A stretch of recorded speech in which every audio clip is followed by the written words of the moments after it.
Assalamualaikum warahmatullahi wabarakatuh. Saya Harliani dengan NIM 1911290037 dari kelas 3B Prodi Bahasa Indonesia, Fakultas Tarbiyah dan Tadris dari Institut Agama Islam Negeri Bengkulu. Di sini saya akan menjelaskan tentang pembelajaran bahasa Indonesia di tengah-tengah pandemi atau di tengah-tengah COVID-19. Pandemi atau COVID-19 merupakan keadaan yang membutuhkan individu untuk menjaga jarak dan interaksi sosial atau social distancing, karantina, dan isolasi agar setiap individu yang rentan tidak terkena virus COVID-19. Upaya tersebut dilakukan salah satu tujuannya untuk mengantisipasi meningkatkan jumlah pasien yang terinfeksi virus tersebut. Pendekatan yang digunakan dalam penghambatan atau menghentikan lajunya penyebaran COVID-19 ini menuntut agar setiap individu bertanggung jawab untuk memperlambat penyebaran virus. Hal ini dituangkan dalam kebijakan pemerintah, salah satunya untuk meminta peserta didik belajar di rumah, sehingga kesempatan terkumpul dalam bentuk kerumunan dapat dicegah. Dalam kebijakan tersebut, Menteri Pendidikan dan Kebudayaan Nadine Makarin melalui surat edarannya menyatakan bahwa pendidikan dalam masa darurat penyebaran COVID-19 belajar di rumah melalui pembelajaran daring atau jarak jauh. Selanjutnya yaitu masalah yang dihadapi guru pada masa pandemi. Yang pertama yaitu keterbatasan keterampilan dalam menggunakan teknologi informasi dan komunikasi. Yang kedua yaitu kurangnya fasilitas yang tersedia. Yang keempat yang ketiga itu sulitnya memantau setiap siswa dan siswi. Kemudian minimnya akses internet. Selanjutnya itu masalah yang terjadi pada siswa. Yang pertama yaitu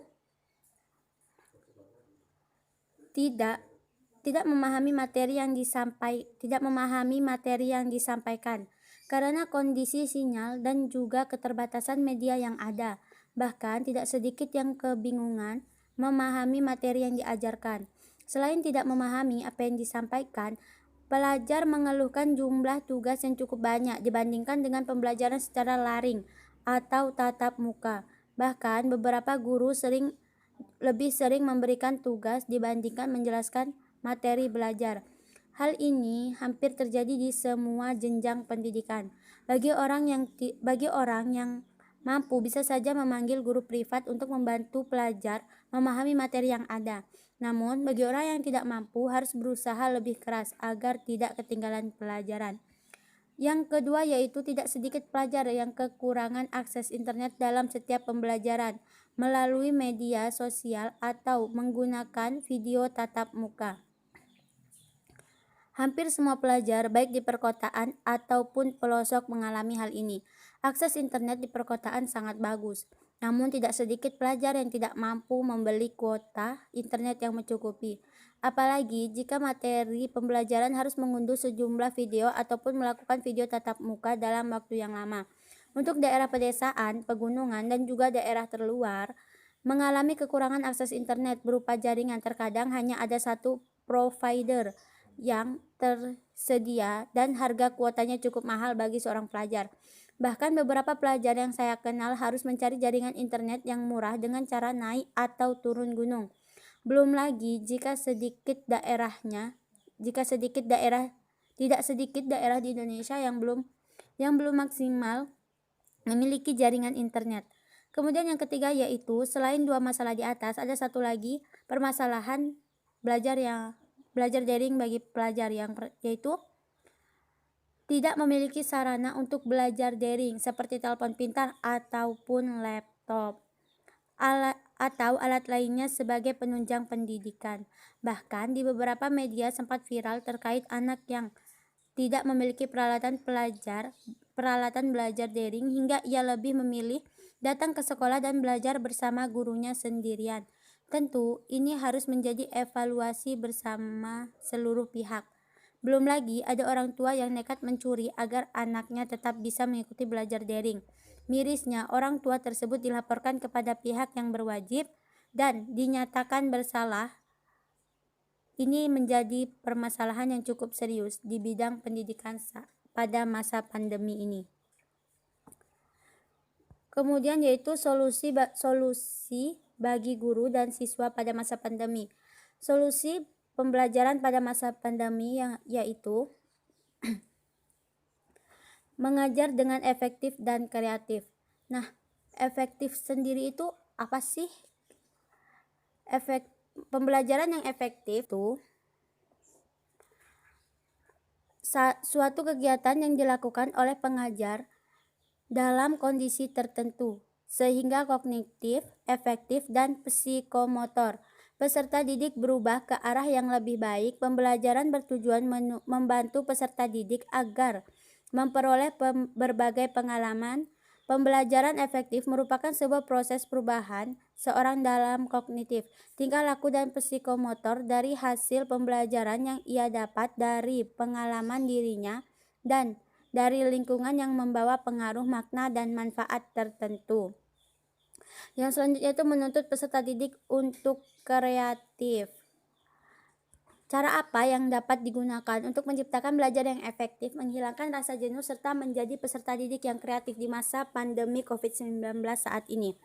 Maslow atau Burney memberikan landasan pembelajaran berorientasi. Aktivitas peserta didik melakukan pembelajaran kreatif produktif, yaitu menempatkan mahasiswa dalam kelompok dan memberi tugas yang menuntut mahasiswa untuk bergantung satu sama lain dalam mengerjakannya, merupakan cara yang bagus untuk menempatkan kebutuhan sosial mahasiswa.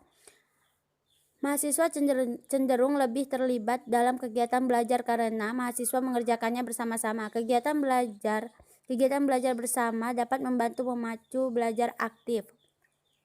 Sebagai peserta didik, kita seharusnya tidak hanya aktif dalam belajar saja. Untuk menghilangkan rasa jenuh dalam belajar secara online ini bisa dihilangkan dengan cara menjadi peserta didik yang kreatif. Ini merupakan hasil dari seorang pendidik yang kreatif dan inovatif juga dalam pengajarannya. Untuk itu, ketika pendidik telah kreatif dalam mengajar, memberikan motivasi, memberikan ruang untuk berdiskusi santai kepada peserta didik, memberikan berbagai pengalamannya, dari hal kecil itu akan membuat ruang suasana belajar mengajar menjadi efektif, walaupun sampai saat ini masih dilakukan secara daring. Oleh karena itu lahirlah berbagai macam ide atau pemikiran peserta didik untuk melahirkan sebuah aktivitas yang produktif. Dan yang selanjutnya yaitu menciptakan materi yang menarik. Kemudian yaitu menjadi siswa yang aktif dan kreatif pada masa pandemi. Yang pertama yaitu pelajar atau mahasiswa membentuk kelompok belajar dan bisa belajar bersama dalam lingkungan RT atau tempat tinggal setempat. Tentu dengan memenuhi protokol kesehatan. Belajar bersama di lingkungan RT dapat berjalan seperti di sekolah. Konsepnya bagi pelajar tingkat SMP dan SMA bisa berbagi penjelasan bersama terkait suatu materi. Kemudian yang kedua yaitu pemasangan WiFi untuk mengirit biaya kuota. Hal ini sudah dilakukan di beberapa tempat. Jika satu orang pelajar bisa menggunakan kuota internet sebanyak 40-50 GB per bulan dengan harga Rp75-200.000, maka akan lebih irit jika kolektif dengan memasang WiFi. Misalnya, biaya pembayaran WiFi sekitar Rp300.000 per bulan dengan kuota unlimited dan bisa terhubung dengan 10 pelajar sekaligus. Maka biaya yang dikeluarkan satu orang pelajar akan lebih murah, yaitu sebanyak Rp30.000 per bulannya. Yang ketiga yaitu saling tolong-menolong. Hal ini juga dapat mengurangi permasalahan terhadap pelajar pada saat masa pandemi.